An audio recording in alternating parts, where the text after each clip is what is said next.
নমস্কাৰ, মই ডক্টৰ ৰূপজ্যোতি চমুৱা।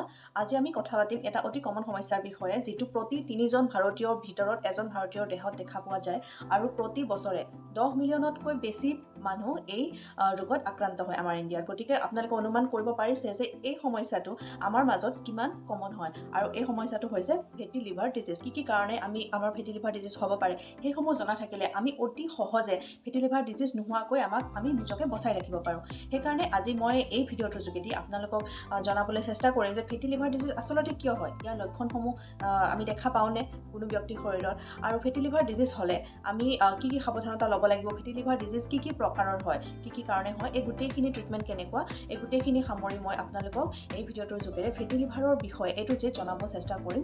আপোনালোকে প্লিজ স্কিপ নকৰাকৈ শেষলৈকে চাবলৈ চেষ্টা কৰিব।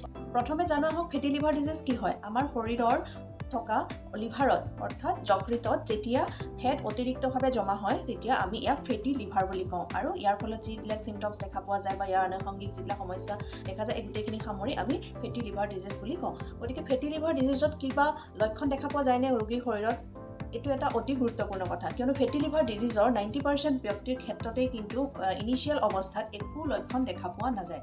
ফেটি লিভাৰ ডিজিজ সেইকাৰণে যদি এজন ব্যক্তি বহুদিনৰ পৰা ভুগিও আছে তেওঁ কিন্তু গম নাপায় যে তেওঁ ফেটি লিভাৰ ডিজিজত ভুগি আছে বা তেওঁৰ শৰীৰত একো লক্ষণে দেখা নিদিয়ে। আমি ইনচিডেণ্টেলিহে ফেটি লিভাৰ ডিজিজ কেতিয়াবা আমি গম পাওঁ যে আমি যেতিয়া হেল্থ চেকআপ কৰিব যাওঁ, ৰুটিন হেল্থ চেকআপত আমি যেতিয়া আল্ট্ৰাচাউণ্ড কৰোঁ পেটৰ, বা আমি যেতিয়া বেলেগ কোনো ৰোগৰ বিষয়ে ট্ৰিটমেণ্ট কৰিব যাওঁ সেই ক্ষেত্ৰত যেতিয়া আল্ট্ৰাচাউণ্ড দিয়ে আমাক চিকিৎসকসকলে, তেতিয়া আল্ট্ৰাচাউণ্ড কৰিব গ'লে এক্সিডেণ্টেলি আমি গম পাওঁ যে আমাৰ ফেটি লিভাৰ ডিজিজ আছে। বহু ক্ষেত্ৰত অৰ্থাৎ 90% মানুহৰ ক্ষেত্ৰতে এইটো হয়। বাকী 10% মানুহৰ ক্ষেত্ৰত কি হয়, কেতিয়াবা কিছুমান লক্ষণে দেখা দিয়ে। তেওঁলোকৰ ক্ষেত্ৰত দেখা দিব পৰা লক্ষণবোৰৰ ভিতৰত ভোক নলগা, খুব ভাগৰ লগা, তাৰপিছতে যেতিয়া লিভাৰটো লাহে লাহে ইনিচিয়েল অৱস্থাত যদিও ঠিকে থাকে লাহে লাহে লিভাৰটো ফুলিবলৈ ধৰে ফেটি লিভাৰ ডিজিজত ভোগা ব্যক্তিসকলৰ ক্ষেত্ৰত। তো তেতিয়া কি হয়, ইনফ্লেমেশ্যনৰ ফলত পেটৰ বিষ হ'ব পাৰে, তাৰপিছতে জণ্ডিছ হ'ব পাৰে, পানী জমা হ'ব পাৰে, গাত খজুৱতিয়ে দেখা দিব পাৰে, এনেকুৱা কিছুমান লক্ষণে দেখা দিব পাৰে। গতিকে এইখিনি ফেটি লিভাৰ ডিজিজৰ ইনিচিয়েল ষ্টেজ নহয়, তাৰ পিছৰ ষ্টেজৰ হোৱা লক্ষণ। ফেটি লিভাৰ ডিজিজ সাধাৰণতে দুই প্ৰকাৰৰ থাকে, নন এলকহলিক ফেটি লিভাৰ ডিজিজ আৰু এলকহলিক ফেটি লিভাৰ ডিজিজ। এলকহলিক ফেটি লিভাৰ ডিজিজ, এলকহল বেছিকৈ যেতিয়া এগৰাকী ব্যক্তিয়ে সেৱন কৰে তেতিয়া ইয়াৰ ফলত এলকহলিক ফেটি লিভাৰ ডিজিজ হয়। যেতিয়া কোনো এগৰাকী ব্যক্তিয়ে মদ্যপান কৰে তেতিয়াহ'লে আমাৰ শৰীৰত থকা যকৃত অৰ্থাৎ লিভাৰে ইয়াৰ ব্ৰেকডাউন কৰে, আৰু এই ব্ৰেকডাউন প্ৰচেছত কিছুমান হাৰ্মফুল ছাবষ্টেঞ্চ উৎপন্ন হয়, আৰু এই হাৰ্মফুল যিবিলাক ছাবষ্টেঞ্চ থাকে সেইবিলাকে লাহে লাহে লিভাৰৰ ক্ষতিসাধন কৰে, অৰ্থাৎ লিভাৰৰ কোষসমূহ ফুলিবলৈ ধৰে। লিভাৰৰ কোষসমূহ ফুলিবলৈ ধৰাৰ লগে লগে মানুহজনৰ ইমিউনিটি পাৱাৰটো কমিবলৈ ধৰে। এজন ব্যক্তিয়ে যিমান মদ্যপান কৰে সেই অনুপাতে তেওঁ যিমান বেছি মদ্যপান কৰিব সেই অনুপাতে তেওঁৰ লিভাৰৰ ডেমেজৰ পৰিমাণটো বাঢ়ি গৈ থাকিব।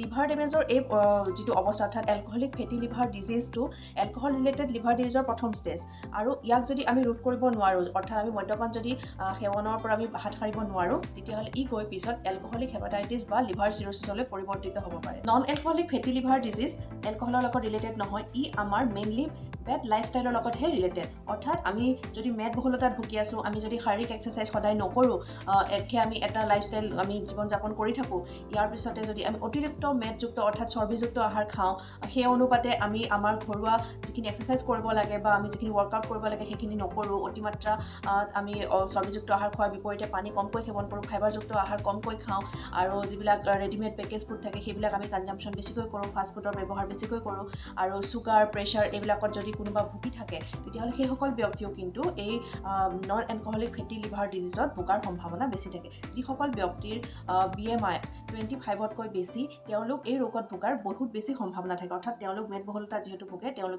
তেওঁলোকৰ ওজনটো যথেষ্ট বেছি থাকে, গতিকে সেই ব্যক্তিসকল এই নন এলকহলিক ফেটি লিভাৰ ডিজিজত ভোগাৰ সম্ভাৱনা অতি বেছি থাকে। কিছুমান ভাইৰেল ইনফেকশ্যন যেনেকৈ হেপাটাইটিছ বি ভাইৰাছ বা হেপাটাইটিছ চি ভাইৰাছ এইবিলাকৰ ইনফেকশ্যনৰ কাৰণেও কেতিয়াবা ফেটি লিভাৰ ডিজিজে দেখা দিব পাৰে। নন এলকহলিক ফেটি লিভাৰ ডিজিজৰো আকৌ দুটা প্ৰকাৰ আছে।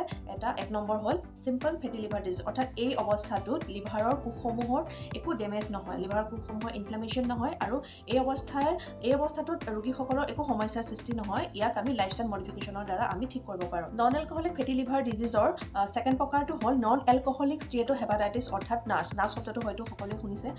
এই ক্ষেত্ৰত কি হয়, লিভাৰৰ কোষসমূহৰ ইনফ্লেমেশ্যন হ'ব ষ্টাৰ্ট কৰে, আৰু লাহে লাহে এই লিভাৰৰ কোষসমূহৰ ডেমেজো হ'বলৈ আৰম্ভ কৰে। ইয়াৰ ফলত ভৱিষ্যতে গৈ পেলাই লিভাৰ চিৰচিছ হোৱাৰ সম্ভাৱনা থাকে আৰু তাতকৈ মাৰাত্মক লিভাৰ কেঞ্চাৰ হোৱাৰ সম্ভাৱনা থাকে। ফেটি লিভাৰ ডিজিজ যিহেতু মেক্সিমাম ক্ষেত্ৰত 90% মানুহৰ ক্ষেত্ৰত এক্সিডেণ্টেলি বা ইনচিডেণ্টেলি ধৰা পৰে, গতিকে তেওঁলোকে যেতিয়া গম পায় যে ফেটি লিভাৰ ডিজিজত ভুগিবলৈ আৰম্ভ কৰিছে, তেতিয়া তেওঁলোকে চিকিৎসকক কাষ চপা উচিত। আৰু চিকিৎসকৰ পৰামৰ্শ মতে কিছুমান ব্লাড টেষ্ট কৰিব লাগিব, routine blood test plus LFT কৰিব লাগিব। LFT অৰ্থাৎ লিভাৰ ফাংচন টেষ্ট। আৰু ইয়াৰ জৰিয়তে আমি লিভাৰৰ এনজাইমসমূহৰ বিষয়ে গম পাব পাৰোঁ। সেই লিভাৰৰ এনজাইমসমূহত তাৰতম্য ঘটিছে নেকি এই বিষয়ে আমি গম পাব পাৰোঁ। ইয়াৰ উপৰিও CT স্কেন, MRI আৰু ফাইব্ৰস্কেনৰ জৰিয়তে আমি লিভাৰ কিমান শতাংশ ডেমেজ হৈছে এই বিষয়েও গম পাব পাৰোঁ। ফেটি লিভাৰ ডিজিজ যিহেতু অতি কমন এটা সমস্যা, গতিকে ইয়াক নিৰাময়ৰ উপায় আৰু ইয়াক প্ৰিভেনশ্যনৰ উপায় জনাটো সকলোৰে কাৰণে অতি দৰকাৰী। এলকহলিক ফেটি লিভাৰত ভোগা এগৰাকী ব্যক্তিয়ে প্ৰথম ষ্টেপটো হ'ব তেওঁ এলকহল এভইড কৰিব লাগিব আৰু লাইফষ্টাইলতো মডিফিকেশ্যন আনিব লাগিব। যেনেকৈ নন এলকহলিক ফেটি লিভাৰ ডিজিজৰ ক্ষেত্ৰতো আমাৰ যিহেতু বেড লাইফষ্টাইলৰ কাৰণে আমাৰ নন এলকহলিক ফেটি লিভাৰ ডিজিজ দেখা পোৱা যায়, গতিকে নন এলকহলিক ফেটি লিভাৰ ডিজিজৰ প্ৰথম ষ্টেপটো হৈছে আমি আমাৰ লাইফষ্টাইল মডিফিকেশ্যন কৰিব লাগিব।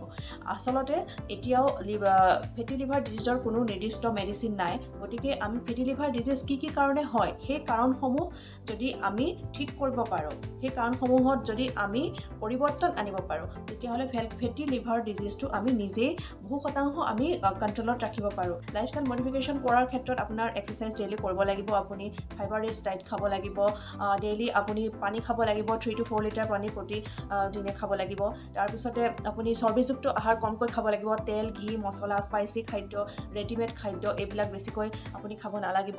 আৰু ইয়াৰ উপৰিও কি কৰিব লাগিব, আপোনাৰ যি কজ আছে যেনেকৈ হাইপাৰ টেনশ্যন, চুগাৰ, তাৰপিছতে কলেষ্ট্ৰল যদি আপোনাৰ শৰীৰত তেজত বাঢ়ি আছে, তেতিয়াহ'লে সেইখিনি কণ্ট্ৰল কৰিবৰ কাৰণে আপুনি তাৰ কাৰণে ব্যৱস্থা ল'ব লাগিব।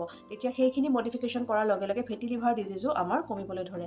আৰু এটা ইম্পৰ্টেণ্ট কথা হ'ল, যিহেতু মেদবহুলতা ফেটি লিভাৰ ডিজিজৰ এটা ডাঙৰ কাৰণ, গতিকে মেদবহুলতা কমাবলৈও চেষ্টা কৰিব লাগিব। আমি আমাৰ শৰীৰৰ ওজন যদি 5 to 10% আমি কমাব পাৰোঁ, তেতিয়াহ'লে ফেটি লিভাৰ ডিজিজৰ পৰা বহুখিনি পৰিত্ৰাণ পোৱা যায়। এটা কথা মনত ৰাখিব, প্ৰিভেনশ্যন ইজ বেটাৰ দেন কিয়ৰ। আমি যদি প্ৰথমৰ পৰাই সাৱধান হওঁ, ফেটি লিভাৰ ডিজিজত ভোগাৰ লক্ষণসমূহ আমি জানো, ফেটি লিভাৰ ডিজিজত কিহৰ কাৰণে ভোগা যায় সেইসমূহ আমি যদি কাৰণ জানো, তেতিয়াহ'লে সেই কাৰণসমূহ যদি আমি এভইড কৰিব পাৰোঁ, লাইফষ্টাইলত যদি আমি মডিফিকেশ্যন প্ৰথমৰ পৰাই কৰিব পাৰোঁ, তেতিয়াহ'লে আমি কেতিয়াও ফেটি লিভাৰ ডিজিজত ভুগিবলগীয়া নহ'ব।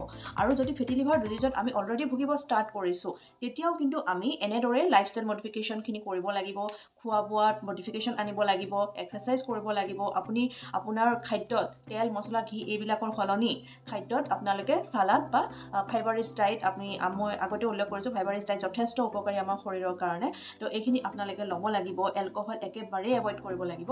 গতিকে এইখিনি কাম আপোনালোকে কৰিলে ফেটি লিভাৰ ডিজিজৰ পৰা আপোনালোকে বাচি থাকিব পাৰিব। আৰু যদি কোনো এগৰাকী ব্যক্তিয়ে নাছ অৰ্থাৎ নন এলকহলিক ষ্টেট হেপাটাইটিছ বা লিভাৰ চিৰচিছৰ অৱস্থা পাইছে, সেইটো ষ্টেজত গৈ পাইছে, তেতিয়া অকল লাইফষ্টাইল মডিফিকেশ্যন বা আপুনি এক্সাৰচাইজ কৰি পেলাই খোৱা বোৱাত শুধৰণি আনি পেলাই আপুনি লিভাৰ চিৰচিছ বা যিখিনি লিভাৰৰ ডেমেজ হৈছে সেইখিনি ৰিভাৰ্চ কৰিব নোৱাৰে, অৰ্থাৎ সেইখিনি আগৰ অৱস্থালৈ আনিব নোৱাৰে।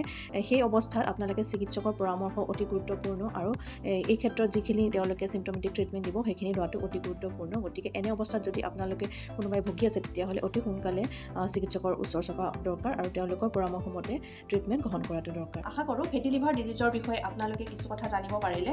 ই আপোনালোকক ফেটি লিভাৰ ডিজিজ প্ৰিভেনশ্যনৰ ক্ষেত্ৰতো সহায় কৰিব, ট্ৰিটমেণ্টৰ ক্ষেত্ৰতো সহায় কৰিব আৰু ডায়েগনচিছৰ ক্ষেত্ৰতো সহায় কৰিব। গতিকে যদি ভিডিঅ'টো ইনফৰ্মেটিভ নিচিনা লাগিছে, তেতিয়াহ'লে প্লিজ শ্বেয়াৰ কৰিব আপুনি আপোনাৰ ফ্ৰেণ্ডছ বা ফেমিলি মেম্বাৰ্ছৰ লগত, কিয়নো আপোনালোকৰ এটা শ্বেয়াৰে বা আপোনালোকৰ এইখিনি অলপমান সহযোগিতাই বহুখিনি মানুহৰ প্ৰাণ বচাব পাৰে, তেওঁলোকক ফেটি লিভাৰ ডিজিজত ভোগাৰ পৰা বচাব পাৰে, আৰু যদিও ভুগিছে তেওঁলোকে ইয়াৰ পৰা কেনেকৈ হাত সাৰিব পাৰিব সেই বিষয়ে তেওঁলোকে গম পাব পাৰিব। থেংক ইউ ফৰ ৱাচিং।